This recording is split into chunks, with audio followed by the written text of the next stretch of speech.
cha Igbo kwezuonụ. Afa m bụ Nwaada Chimdalụ. Ewetara m unu ozi ọma from Dynamo Group Limited.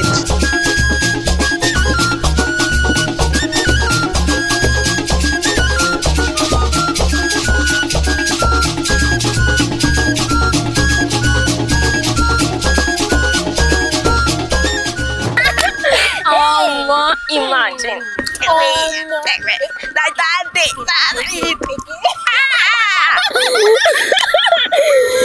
Mana mgbe anyị dị obere, nne na nna anyị ha na-apụ n'ụtụtụ iji kọọ ọrụ ugbo, mana ha na-anọta n'abalị.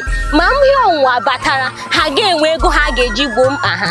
Ọ bụ eziokwu, mgbe ahụ a na-arụ ọrụ ike mana adịghị oweta oke ego na ya. N'agbanyeghị na ha na-elekọta ezinụlọ, ha amaghịkwa ụzọ esi eme ka ọrụ ugbo nye ha nnukwu ego.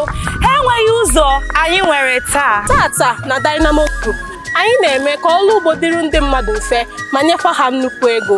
Otu ịzụta otu plọt ala, Dynamo Group ya eme ọ bụrụ palm oil farm na-enweghịzi ụzọ ị ga-esite ahụhụ dị na ya. Ịzụta ala izu ike, Dynamo Group ga-akụ osisi a, lekọta ya, zụlite ya ruo oge a ga-ere ha.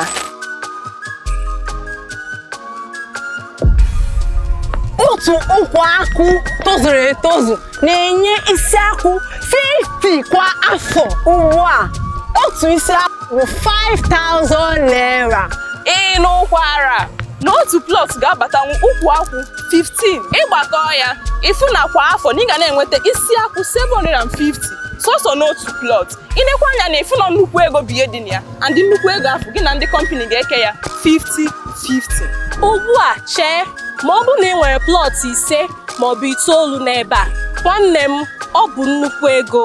Ya mere, ejila ego gị nọdụ ofu ebe, kwe ka ego gị gabara ọrụ gị ọrụ wee natakwa n'uru. Soro Dynamo Group n'ihe ha na-eme. Ugbo nwere uru, ọ na-enyekwa nnukwu ego.